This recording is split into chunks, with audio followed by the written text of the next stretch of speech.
ओम नमः शिवाय। हर हर महादेव। माता पार्वती की जय। प्यारे भक्तों, आज आप श्रवण करेंगे सोमवार व्रत कथा। शास्त्रों में लिखा है कि जो स्त्री पुरुष सोमवार का विधिवत व्रत करते हैं और व्रत कथा सुनते हैं, उनकी सभी इच्छाएं पूरी होती है। ये श्रवण करते हैं सोमवार व्रत कथा। एक नगर में भगवान शिव का एक भव्य मंदिर था, जहाँ हर वर्ष दूर दूर से भक्तजन शिव जी के दर्शन के लिए आते रहते थे। दूर दूर से कांवड़ियों कांवड़ लेकर भगवान शिव को जलाभिषेक करने आए हुए थे। मंदिर का परिसर भक्तों की भीड़ से भरा हुआ था। तभी अचानक आकाश में बिजलियां हुई और सोने का एक थाल उतरा।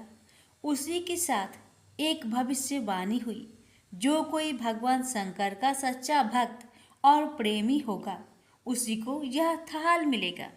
मंदिर के परिसर में उपस्थित सभी लोगों ने यह भविष्यवाणी सुनी। धीरे धीरे सभी इकट्ठे हो गए। जो लोग मंदिर की व्यवस्था देखते थे, उन्हें तो पूरा विश्वास था कि यह थाल हमें मिलेगा, इसलिए वे सबसे आगे जाकर खड़े हो गए। सबसे पहले एक पंडित जी आए और बोले, देखिए, मैं प्रतिदिन महादेव का अभिषेक करता हूँ, अतः मैं ही भोलेनाथ का सबसे निकटवर्ती प्रेमी और भक्त हूँ, इसलिए थाल मुझे मिलना चाहिए। इतना कहकर पंडित जी ने थाल उठाया। जैसे ही पंडित जी ने थाल उठाया, थाल पित्तल का हो गया। यह देखकर पंडित जी बड़े लज्जित हुए। उन्होंने थाल यथास्थान पर रखा और वहां से निकल गए। इसी प्रकार वहां उपस्थित सभी पंडितों ने खुद को आजमाया, लेकिन शायद उनमें से कोई भी सच्चा भक्त नहीं था। उन्हें भी थाल यथास्थान पर रखकर चले जाना पड़ा। इसके बाद उस नगर के राजा का आगमन हुआ। राजा साहब आगे आए और बोले, मैंने महादेव के मंदिर में बड़ी भारी दान दक्षिणा दी है, इसलिए यह थाल मुझे मिलना चाहिए। इतना कहकर राजा साहब आगे बढ़े और थाल उठाया। जैसे ही राजा ने थाल उठाया, थाल तांबे का हो गया। यह देखकर महाराज भी लज्जित हुए और थाल यथास्थान रखकर एक तरफ खड़े हो गए। इसके बाद इसी तरह एक से बढ़कर एक दानी, महात्मा और भक्त पधारे और थाल उठाया, लेकिन किसी के हाथ में कुछ और किसी के हाथ में कुछ हो गया, लेकिन सोने का नहीं रहा। तब लोगों को पता चला कि हम में से कोई भी महादेव का सच्चा भक्त नहीं है। उसी समय एक किसान का आगमन हुआ। वो बेचारा महीनों बाद आज सोमवार के शुभ अवसर पर शिव जी के दर्शन करने आया था। गरीबी और गृहस्थी का बोझ तले दबा दिन रात खेतों में मेहनत मजदूरी करके अपना और अपने परिवार का गुजारा करता था। अभी रास्ते में आ ही रहा था कि कोई भिखारी मिल गया और कुछ खाने को मांगने लगा। इस किसान को दया आ गई। अपने खाने के लिए जो खाना लाया था, वो उसने उस भिखारी को दे दिया। थाल के बारे में इसने भी सुना था, लेकिन इसने उस और कोई ध्यान नहीं दिया। सीधा मंदिर में गया और महादेव का पूजन करके बाहर आ गया। परिक्रमा करने जाने को हुआ, तभी पीछे से एक व्यक्ति बोला, भाई, तुम भी थाल को उठाकर देख लो, हो सकता है तुम ही वह सच्चे भक्त हो जिसके लिए यह थाल आया है। किसान को लगा वह व्यक्ति उसका मजाक बना रहा है। किसान ने हंसते हुए कहा, भाई, मैं तो कभी कोई पूजा पाठ भी नहीं करता, महीनों ने एक आध बार मंदिर आ जाता हूँ। मैं कोयला का एक सच्चा भक्त हूँ। वह अजनबी बोला, भाई, हम तो देख चुके हैं, हमारी भक्ति तो 2 कौड़ी की भी नहीं है। अब तुम भी अपना हाथ लगाकर देख लो। सोने का थाल मिले न मिले, किंतु पता चल जाएगा कि तुम्हारी भक्ति में कितनी सच्चाई है। लोगों के बहुत आग्रह करने पर आखिर उस भोले भाले किसान ने जाकर थाल उठा ही लिया। जैसे ही उसने थाल उठाया, लोगों के आश्चर्य का ठिकाना नहीं रहा। सोने का थाल रोशनी से चमचमाने लगा। यह देख सब लोगों में खुशियों की लहर दौड़ गई। सभी लोग उसके जयकारे लगाने लगे और पूछने लगे कि भाई, तुम ही सच्चे भक्त हो। अब हमें भी बता दो कि कैसी भक्ति करते हो जिससे महादेव तुमसे इतने प्रसन्न हैं। दुष्कर्म का आरंभ भी दुख से होता है और अंत भी दुखदायक होता है। आप सैकड़ों मील की यात्रा करके भी दूसरों का दिल दुखाते हैं तो आपकी वह तपस्या, साधना और महादेव का दर्शन धूल के बराबर है। प्रेम से बोलिए हर हर महादेव। 16 सोमवार व्रत कथा। एक समय श्री महादेव जी पार्वती के साथ भ्रमण करते हुए मृत्यु लोक में अमरावती नगरी में आए। वहाँ के राजा ने शिव मंदिर बनवाया था जो कि अत्यंत भव्य एवं रमणीक तथा मन को शांति पहुँचाने वाला था। भ्रमण करते समय शिव पार्वती भी वहाँ ठहर गए। पार्वती जी ने कहा, हे नाथ, आओ आज इसी स्थान पर चौसर पासे खेले। खेल प्रारंभ हुआ। शिव जी कहने लगे, मैं जीतूंगा। इस प्रकार उनकी आपस में वार्तालाप होने लगी। उस समय पुजारी जी पूजा करने आए। पार्वती जी ने पूछा, पुजारी जी बताइए जीत किसकी होगी? पुजारी बोला, इस खेल में महादेव जी के समान कोई दूसरा परंगत नहीं हो सकता, इसलिए महादेव जी ही यह बाजी जीतेंगे। परंतु हुआ उल्टा, जीत पार्वती जी की हुई। अतः पार्वती जी ने पुजारी जी को कोढ़ी होने का श्राप दे दिया कि तूने मिथ्या भाषण किया। अब तो पुजारी कोढ़ी हो गया। शिव पार्वती जी दोनों वापस चले गए। कुछ समय पश्चात अप्सराएं पूजा करने आई। अप्सराओं ने पुजारी के उसके कोढ़ी होने का कारण पूछा। पुजारी ने सब बातें बता दी। अप्सराएं कहने लगी, पुजारी जी आप 16 सोमवार का व्रत करें तो शिव जी प्रसन्न होकर आपका संकट दूर करेंगे। पुजारी जी ने अप्सराओं से व्रत की विधि पूछी। अप्सराओं ने व्रत करने और व्रत के उद्यापन करने की संपूर्ण विधि बता दी। पुजारी ने विधि पूर्वक श्रद्धा भाव से व्रत प्रारंभ किया और व्रत अंत में व्रत का उद्यापन भी किया। व्रत के प्रभाव से पुजारी जी रोग मुक्त हो गए। कुछ दिनों के बाद शंकर भगवान पार्वती जी पुनः उस मंदिर में आए तो पुजारी जी को रोग मुक्त देखकर पार्वती जी ने पूछा, मेरे दिए हुए श्राप से मुक्ति पाने का तुमने कौन सा उपाय किया? पुजारी जी ने कहा, हे माता, अप्सराओं द्वारा बताए गए 16 सोमवार के व्रत के करने से मेरा यह कष्ट दूर हुआ है। पार्वती जी ने भी 16 सोमवार का व्रत किया, जिससे उनसे रूठे हुए कार्तिकेय जी भी अपना माता से प्रसन्न होकर आज्ञाकारी हुए। कार्तिकेय जी ने पूछा, हे माता, क्या कारण है कि मेरा मन सदा आपके चरणों में लगा रहता है? पार्वती जी ने कार्तिकेय को 16 सोमवार के व्रत का महात्म्य तथा विधि बताई। तब कार्तिकेय जी ने भी इस व्रत को किया तो उनका बिछड़ा हुआ मित्र मिल गया। अब मित्र ने भी इस व्रत को अपने विवाह होने की इच्छा से किया। फलतः वह विदेश गया। वहाँ के राजा की कन्या का स्वयंवर था।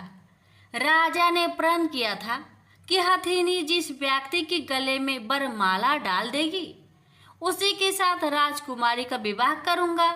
यह ब्राह्मण मित्र भी स्वयंवर देखने की इच्छा से वहाँ एक और जाकर बैठ गया।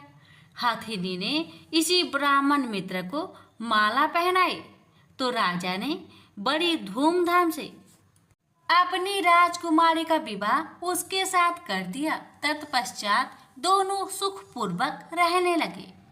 एक दिन राजकन्या ने पूछा, हे नाथ, आपने कौन सा पुण्य किया जिसे हथनी ने आपके गले में वरमाला पहनाई? ब्राह्मण पति ने कहा, मैंने कार्तिकेय जी द्वारा बताए अनुसार 16 सोमवार का व्रत पूर्ण विधि विधान सहित श्रद्धा भक्ति से किया, जिसके फल के कारण मुझे तुम्हारे जैसे सौभाग्यशाली पत्नी मिली। अब तो राजकन्या ने भी सत्य पुत्र प्राप्ति के लिए व्रत किया और सर्वगुण संपन्न पुत्र प्राप्त किया। बड़े होकर पुत्र ने भी राज्य प्राप्ति की कामना से 16 सोमवार का व्रत किया। राजा के देवलोक होने पर इसी ब्राह्मण कुमार को राजगद्दी मिली। फिर भी वह इस व्रत को करता रहा। एक दिन उसने अपनी पत्नी से पूछा, सामग्री शिवालय ले चलने को कहा, परंतु उसने पूजा सामग्री अपनी दासियों द्वारा भिजवा दी। जब राजा ने पूजन समाप्त किया तो आकाशवाणी हुई कि हे राजा, तुम इस पत्नी को त्याग दो, नहीं तो राजपाट से हाथ धोना पड़ेगा। प्रभु की आज्ञा मानकर उसने अपनी पत्नी को महल से निकाल दिया। तब वह अपने भाग्य को कोसती हुई एक बुढ़िया के पास गई और अपना दुखड़ा सुनाया। तभी बुढ़िया को बताया, मैं पूजन सामग्री राजा के कहे अनुसार शिवालय में नहीं ले गई और राजा ने मुझे निकाल दिया। बुढ़िया ने कहा, तुझे मेरा काम करना पड़ेगा। उसने स्वीकार कर लिया। तब बुढ़िया ने सूत की गठरी उसके सिर पर रखी और बाजार भेज दिया। रास्ते में आंधी आई तो सिर पर रखी गठरी उड़ गई। बुढ़िया ने डांट कर उसे भगा दिया। अब रानी बुढ़िया के यहाँ से चलते चलते एक आश्रम में पहुंची। गोसाई जी उसे देखते ही समझ गए कि यह उच्च घराने की अबला विपत्ति की मारी है। वे उसे धैर्य बधाते हुए बोले, बेटी तू मेरे आश्रम में रह, किसी प्रकार की चिंता मत कर। रानी आश्रम में रहने लगी, परंतु जिस वस्तु को वह हाथ लगाती वह वस्तु खराब हो जाती। यह देखकर गोसाई जी ने पूछा, बेटी किस देव के अपराध से ऐसा होता है? रानी ने बताया कि मैंने अपने पति की आज्ञा का उल्लंघन किया और शिवालय में पूजन के लिए नहीं गई। इससे मुझे घोर कष्ट उठाने पड़ रहे हैं। गोसाई जी ने शिव जी से उसके कुशल क्षेम के लिए प्रार्थना की और कहा, बेटी तुम 16 सोमवार का व्रत विधि के अनुसार करो। तब रानी ने विधि पूर्वक व्रत पूर्ण किया। व्रत के प्रभाव से राजा को रानी की याद आई और दूतों को उसकी खोज में भेजा। आश्रम में रानी को देख दूतों ने राजा को बताया। तब राजा ने वहां जाकर गोसाई जी से कहा, महाराज यह मेरी पत्नी है, मैंने इसका परित्याग कर दिया था, कृपया इसे मेरे साथ जाने की आज्ञा दें। शिव जी की कृपा से प्रति वर्ष 16 सोमवार का व्रत करते हुए वे आनंद से रहने लगे और अंत में शिवलोक को प्राप्त हुए। प्रेम से बोलिए हर हर महादेव, माता पार्वती की जय। ओम नमः शिवाय। यह बात उस समय की है जब समुद्र मंथन से निकला अमृत कलश दैत्य एक दूसरे के हाथों से छीन रहे थे। इसी बीच एक मनोरम स्त्री उनके बीच में चली आई। सभी उस मनोरम स्त्री के सौंदर्य को देख हठात मोहित हो गए। वे सभी आपस का झगड़ा भूलकर उन मनोरम स्त्री के पास दौड़कर गए। दैत्यों ने देवी से पूछा, तुम कौन हो, कहां से आई हो? सुंदरी, तुम क्या करना चाहती हो? देवी को देखकर दैत्यों के बीच खलबली मच गई। दैत्य कहने लगे, अब तक देवता, दैत्य, सिद्ध, गंधर्व, चारण और लोकपालों ने तुम्हें स्पर्श तक नहीं किया होगा। अवश्य ही विधाता ने तुम्हें संपूर्ण इंद्रियों एवं मन को तृप्त करने के लिए भेजा होगा। सुंदरी, तुम हमारा झगड़ा मिटा दो। तुम न्याय अनुसार निष्पक्ष भाव से इस अमृत को बांट दो, जिससे हम लोगों में और अधिक झगड़ा ना हो। वास्तव में श्री हरि विष्णु योग माया शक्ति से युक्त हो मोहिनी अवतार धारण किए हुए दैत्यों के पास गए थे। योग माया शक्ति के प्रभाव से तीनों लोकों में ऐसा कोई भी नहीं है जिसे बस में नहीं किया जा सकता है। यही योग माया शक्ति आदि शक्ति है। दैत्यों की प्रार्थना पर तीनों लोकों को मोहित करने में समर्थ मोहिनी देवी ने दैत्यों को हंसकर कहा, मैं माया हूँ तथा आप महर्षि कश्यप के संतान हैं। मुझे न्याय का भार क्यों दे रहे हैं? बुद्धिमान पुरुष को स्वेच्छाचारी स्त्रियों पर कभी विश्वास नहीं करना चाहिए। मोहिनी देवी की परिहास भरी वाणी दैत्यों को और अधिक आश्वस्त कर गई और उन्होंने अमृत से भरा कलश उनके हाथों में दे दिया। मोहिनी देवी ने अमृत का कलश अपने हाथ में ले दैत्यों से कहा, मैं जो भी करूं, फिर चाहे वो उचित हो या अनुचित, अगर तुम्हें स्वीकार हो तो तुम्हें अमृत बांट सकती हूँ। उनकी मोहयुक्त मीठी बात सुनकर सभी दैत्य देवी मोहिनी की प्रस्ताव पर सहमत हो गए। मोहिनी देवी ने अगले दिन अमृत पान करने की सलाह दी। मोहिनी देवी के आदेश अनुसार अगले दिन समस्त दैत्य स्नान कर अमृत पान करने हेतु पंक्ति में बैठे। देवता भी वहां आकर बैठ गए। मोहिनी देवी अमृत के कलश हाथ में लेकर आई। वे बड़ी ही सुंदर साड़ी पहनी हुई थी। आंखें नशीली हो रही थी। कलश के समान स्तन तथा गज शावक के सूर्य के समान जंघाएं थी। देवी के स्वर ने नूपुर अपनी झंकार से सभी को मोहित कर रही थी।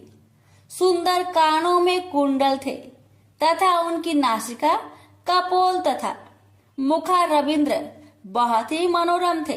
बाद में भगवान के इस मोहिनी अवतार ने देवों को अमृत पान करवाया और दैत्य के साथ छल किया। उधर जब भगवान शिव ने सुना कि श्री हरि ने दैत्यों को मोहित कर देवताओं को अमृत पिलाने के लिए स्त्री रूप धारण किया, वे उस स्थान पर गए जहां भगवान श्री हरि निवास करते थे। वहां जाकर शिव जी ने भगवान श्री हरि की स्तुति वंदना की। श्री हरि ने शिव जी को दैत्यों को मोहित करने वाले मोहिनी रूप दिखाया। एकाएक शिव जी एक रंग बिरंगे फूलों से भरे पूरे उपवन में पहुंच गए। वहां उन्होंने बड़ी ही सुंदर परिधान पहने हुए, कमर में कमरधनी पहने एक सुंदर स्त्री को कीड़ा करते हुए देखा। उन देवी ने लज्जा भाव से मुस्कुराकर तिरछी नजर से शिव जी की ओर देखा। बस फिर क्या था, कामदेव को भस्म करने वाले भगवान शंकर का मन उनके हाथ से निकल गया। वे मोहिनी देवी को निहारने लगे। उनकी चितवन के रस में डूब शिव जी इतने भावातुर हो गए कि उन्हें अपने आप की भी सुध ना रही। जहां भगवान शंकर की मोहिनी देवी पर आंखें लग जाती थी, लगी ही रहती थी तथा उनका मन वही रमन करने लगता था। वे मोहिनी देवी के अत्यंत आकृष्ट हो गए। उन्हें मोहिनी भी अपने प्रति आसक्त जान पड़ती थी।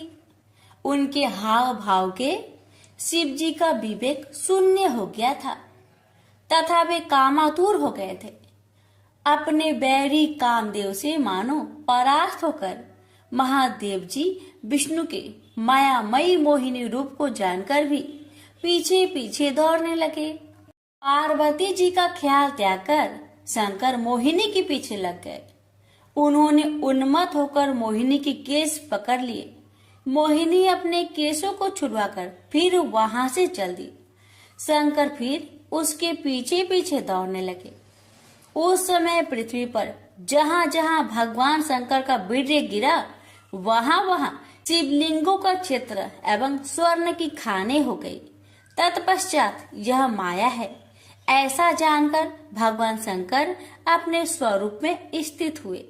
प्रेम से बोलिए विष्णु भगवान की जय, उमापति शंकर भगवान की जय। किसी नगर में एक धनी व्यापारी रहता था। दूर दूर तक उसका व्यापार फैला हुआ था। नगर के सभी लोग उस व्यापारी का सम्मान करते थे। इतना सब कुछ संपन्न होने के बाद भी वह व्यापारी बहुत दुखी था, क्योंकि उसका कोई पुत्र नहीं था, जिस कारण अपने मृत्यु के पश्चात व्यापार के उत्तराधिकारी की चिंता उसे हमेशा सताती रहती थी। पुत्र प्राप्ति की इच्छा से व्यापारी प्रत्येक सोमवार भगवान शिव का व्रत पूजा किया करता था और शाम के समय शिव मंदिर में जाकर शिव जी के सामने घी का दीपक जलाया करता था। उसकी भक्ति देखकर माँ पार्वती प्रसन्न हो गई और भगवान शिव से उस व्यापारी की मनोकामना पूर्ण करने का निवेदन किया। भगवान शिव बोले, इस संसार में सबको उसके कर्म के अनुसार फल की प्राप्ति होती है। जो प्राणी जैसा कर्म करते हैं उन्हें वैसा ही फल प्राप्त होता है। शिव जी द्वारा समझाने के बावजूद माँ पार्वती नहीं मानी और उस व्यापारी की मनोकामना पूर्ति हेतु वे शिव जी से बार बार अनुरोध करती रही। अंततः माता के आग्रह को देखकर भगवान भोलेनाथ को उस व्यापारी को पुत्र प्राप्ति का वरदान देना पड़ा। वरदान देने के पश्चात भोलेनाथ माँ पार्वती से बोले, आपके आग्रह पर मैंने पुत्र प्राप्ति का वरदान तो दे दिया, परंतु इसका यह पुत्र 16 वर्ष से अधिक समय तक जीवित नहीं रहेगा। उसी रात भगवान शिव उस व्यापारी के स्वप्न में आए और उसे पुत्र प्राप्ति का वरदान दिया और उसके पुत्र की 16 वर्ष तक जीवित रहने की भी बात बताई। भगवान के वरदान से व्यापारी को खुशी तो हुई, लेकिन पुत्र की अल्पायु की चिंता ने उस खुशी को नष्ट कर दिया। व्यापारी पहले की तरह सोमवार के दिन भगवान शिव का विधिवत व्रत करता रहा। कुछ महीनों के बाद उसके घर एक अति सुंदर बालक ने जन्म लिया और घर में खुशियां ही खुशियां भर गई। बहुत धूमधाम से पुत्र जन्म का समारोह मनाया गया, परंतु व्यापारी को पुत्र जन्म की अधिक खुशी नहीं हुई, क्योंकि उसे पुत्र की अल्प आयु के रहस्य का पता था।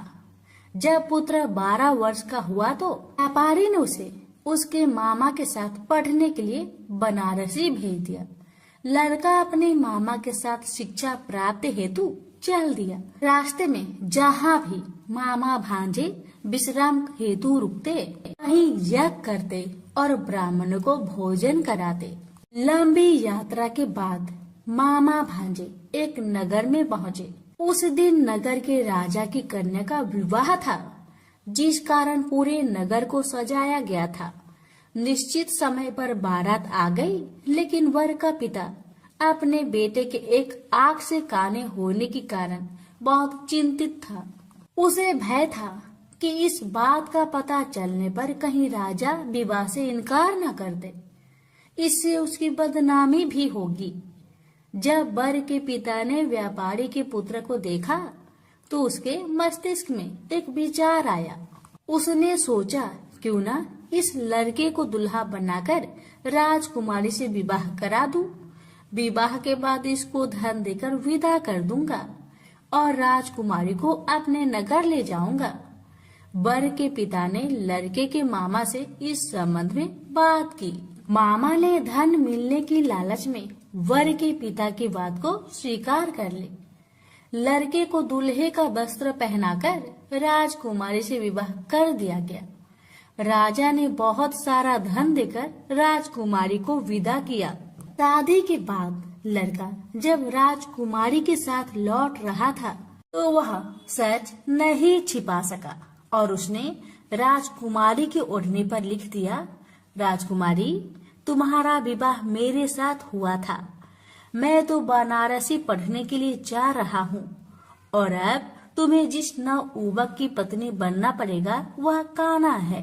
जब राजकुमारी ने अपनी ओढ़नी पर लिखा हुआ पढ़ा तो उसने कान्हे लड़के के साथ जाने से इनकार कर दिया। राजा को जब ये सब बातें पता लगी तो उसने राजकुमारी को महल में ही रख लिया। उधर लड़का अपने मामा के साथ बनारसी पहुंच गया और गुरुकुल में पढ़ना शुरू कर दिया। जब उसकी आयु 16 वर्ष की हुई तो उसने यज्ञ किया।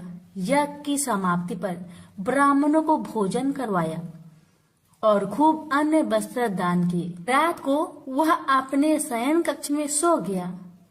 शिव के वरदान के अनुसार शयन अवस्था में ही उसके प्राण पेखरू उड़ गए। सूर्योदय पर मामा मृत भांजे को देखकर रोने पिटने लगा। आसपास के लोग भी एकत्र होकर दुख प्रकट करने लगे।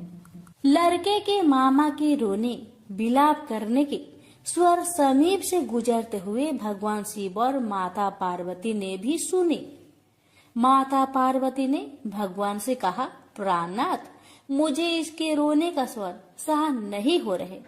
आप इस व्यक्ति के कष्ट को अवश्य दूर करें। भगवान शिव ने माता पार्वती के साथ अदृश्य रूप में समीप जाकर देखा तो भोलेनाथ माता पार्वती से बोले, यह तो उसी व्यापारी का पुत्र है जिसे मैंने 16 वर्ष की आयु का वरदान दिया था। इसकी आयु पूरी हो गई है। माँ पार्वती ने फिर भगवान शिव से निवेदन कर उस बालक को जीवन देने का आग्रह किया। माता पार्वती के आग्रह पर भगवान शिव ने उस लड़के को जीवित होने का वरदान दिया और कुछ ही पल में वह जीवित होकर उठ बैठा। शिक्षा समाप्त करके लड़का मामा के साथ अपने नगर की ओर चल दिया। दोनों चलते हुए उसी नगर में पहुँचे जहाँ उसका विवाह हुआ था। उस नगर में भी यज्ञ का आयोजन किया। समीप से गुजरते हुए नगर के राजा ने यज्ञ का आयोजन देखा और उसने तुरंत ही लड़के और उसके मामा को पहचान लिया। यज्ञ के समाप्त होने पर राजा मामा और लड़के को महल में ले गया और कुछ दिन उन्हें महल में रखकर बहुत सा धन वस्त्र आदि देकर राजकुमारी के साथ विदा कर दिया।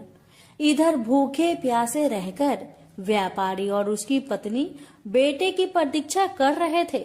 उन्होंने प्रतिज्ञा कर रखी थी कि यदि उन्हें अपने बेटे की मृत्यु का समाचार मिला तो दोनों अपने प्राण त्याग देंगे। परंतु जैसे ही उसने बेटे के जीवित वापस लौटने का समाचार सुना तो वह बहुत परेशान हुआ। वह अपनी पत्नी और मित्रों के साथ नगर के द्वार पर पहुंचा। अपने बेटे के विवाह का समाचार सुनकर पुत्र वधू राजकुमारी को देखकर उसकी खुशी का ठिकाना न रहा। उसी रात भगवान शिव ने व्यापारी को सपने में आकर कहा, हे श्रेष्ठी, मैंने तेरे सोमवार व्रत करने और व्रत कथा सुनने से प्रसन्न होकर तेरे पुत्र को लंबी आयु प्रदान की है। पुत्र की लंबी आयु जानकर व्यापारी बहुत प्रसन्न हुआ। शिव भक्त होने तथा सोमवार का व्रत करने से व्यापारी की सभी मनोकामनाएं पूर्ण हुई। इसी प्रकार जो भक्त सोमवार का विधिवत व्रत करते हैं और व्रत कथा सुनते हैं उनकी सभी इच्छाएं पूरी होती है। बोलिए उमापति शंकर भगवान की जय।